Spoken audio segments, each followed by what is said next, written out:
Well, good morning, friends. Here it is, Sunday morning, November the 2nd. This year sure has gone by very quickly. We're only a few days away from the upcoming elections.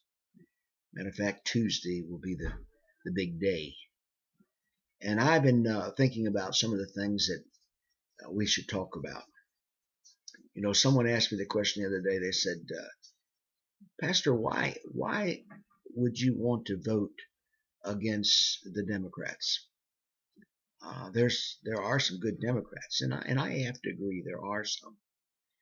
The biggest problem that we have right now in Washington is we have people following people that they shouldn't be following. When we send our people to represent us, they should be representing us. They shouldn't be representing themselves. They shouldn't have their own agenda. And that's one of the things that we've been facing here in Washington for many years, is that many of our political leaders have their own agenda, and of course that agenda fits within a circle of individuals who want to take the country in one direction. You know, our representatives represent you, and they represent me. And what I'd like for you to do is, as you look forward to this coming election and going and making your vote, I'm not going to tell you who to vote for, because that's not what I should do. But I'm going to tell you this. I'd like for you to look at the individuals, and I'd like for you to say, what have they done? And who have they followed? We need to get our country back on track. And the only way I know in 69 years on this earth is you got to pick the right people. It's kind of like when you pick a pastor at a church. You know, you got several different kinds of styles of men that come in. And there has to be one that is willing to work with the people, one that's willing to adjust to the circumstances of the people, and at the same time be able to make the changes and the needs that are needed in the church so that the church can grow. I've been in missions now for almost 9 years. I've been in hundreds of churches around the world.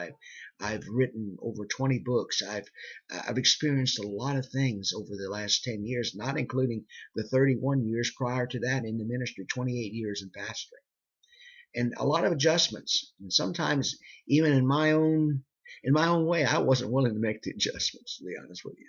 Sometimes I was pretty stubborn. And I think that's what's happening now, is we have a stubborn group of people who want their way. And we have people lying, and they're saying things that they didn't do or would like to have done. For instance, let me give you an explanation. You've probably already heard this. Someone was talking about Obama, and I heard this man say, "Well, I didn't vote for him." Well, you see, that's true. I didn't vote for him either. But the reality is that people did, and people asked for what they got. Now, this election is important, and we do need to make changes in Washington. We need to make them for economical reasons. We need to make them for security reasons. We need to make them because, I don't know about you, but I've got children and grandchildren. Last night I went to my son's 40th birthday party. What an awesome time we had. But I looked at him and thought to myself, he's 40 years old. I'm getting old too, you know. And I looked at my grandchildren, and I said, you know, what do they've got? What do they have for their future? What do you have for your future? That's the question. Does your future look dim? Are you struggling? Are you struggling because of the price of fuel? Are you struggling because the grocery store, the prices have gone up tremendously? I used to never go with my wife to the grocery store, but I started going. And I was amazed how the prices have changed so drastically. And then, you know, look at the price of things. Look at the insurance. You know, insurance has gone up so much. My extended insurance for my extended Medicare insurance has gone up. It just keeps going higher and higher. Car insurance, all of our insurance, everything is getting higher and higher. And those are the things that we really have to have. And part of this is because the government has got their nose into everything. And we got to get the government out of this, because it's time for us to get back to reality. Businesses. My son owns a business. He said, Dad, he said, it's tough. He said, because you can't get anything. The regulations are all there. Folks, let me tell you something. There are a lot of people out of work, and if you may look at the unemployment and see it down below 7%, but it's not really below 7%. The real reality is there's a lot of people that aren't even filing. They're living off of the government, or they're living whatever way they can. We're handing out more money to people that don't want to work, people who care less about working. They want to live off of you. They want something free.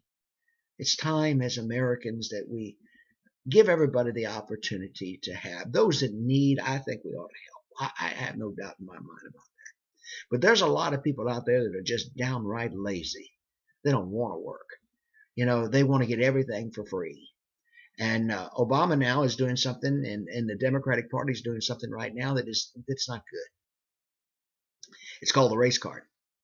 And they are doing everything they can to turn the blacks, the Hispanics, against the whites.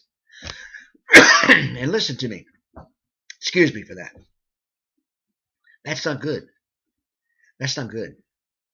Because racial division causes chaos. And we need to remember that we don't need that in this country. There are many, many good and wonderful black and white and Hispanic and Asian people in this country. As a Christian, there are many wonderful Christian people in this country. Let's come together and let's think about our future. Let's don't look at the color of the skin of a man, but let's look at his character. Let's see what kind of character he has. That's what makes the difference. When we think about the athletes and the sports, and we think about the prison system, you look and see where is the character. Those people who have every opportunity to do something with their life, all these athletes, but look what so many of them have done. They've got in drugs. Some have been married 2 or 3 times. Pedophilia, all kinds of things. Look at the prison system. It's full of people who didn't care. They didn't care if they killed you. They didn't care if they shot you, robbed from you. You see, we've got to come back to reality, folks. And I hope that you will. I hope that you will think about this election day on November the 4th. And remember that we have the greatest country on earth. We really do. And I've been in a lot of countries, and we can make it better. But it's up to you. It's up to me. And it's up to all those that listen. Now, I don't know how many listen to me when I do this. Maybe 20, 30, 40 people. But if 20 or 30, 40 people would pass it on to 20 or 30, 40 people more, who'd be surprised? It may just get around where people will say, hey, listen, maybe we need to look and look and see who we're voting for. And get away from the Democratic ticket and the Republican ticket and the Independent ticket and the Libertarian ticket. Vote for the person that has the character and the conduct and the desire to do something for America, not for themselves. I think it was John F. Kennedy said, it's not what your country can do for you, but it's what you can do for your country. I've served my country. I did my tour in Vietnam. What are you doing? Would you please think about what I'm telling you? Remember now, I'm not telling you to vote for. Look at their character. Look at some of the ads that they put out. Look at some of the wickedness that's come out. Look at the vileness and how they've tried to separate people and how they've caused division among the people. Is that good for our country? No, it's not. It's not. That's what the rest of the world is doing. I've been communicating with an Islamic man who's been very gracious to talk with me, and I've been learning an awful lot about the Islamic community. And one of the things that I have found is that, most of the Islamic people around the world hate us. They hate us. Why do they hate us? This man actually told me, he said, I hate America. He said, I hate you. And then I got back with him and said, you really hate me. And then he apologized for that. Listen, friends, I want to tell you something. We've got to do what's right here so the rest of the world can see that we're on the right track. They're watching us. Help us now. Vote for that person that's going to make America the greatest country on earth, and that it's going to help our children and our grandchildren. Well, I got to sign off. My time is just about gone. I've been on here almost 10 minutes now. I want to say thank you. for listening. And I ask that you just kind of keep us in your prayers. I'm going to be at Cornerstone Baptist Church this morning. Next week, I'll be doing a veteran service at Liberty Baptist Church on Route 29. And so I hope that you'll come out and join us. God bless you until the next time.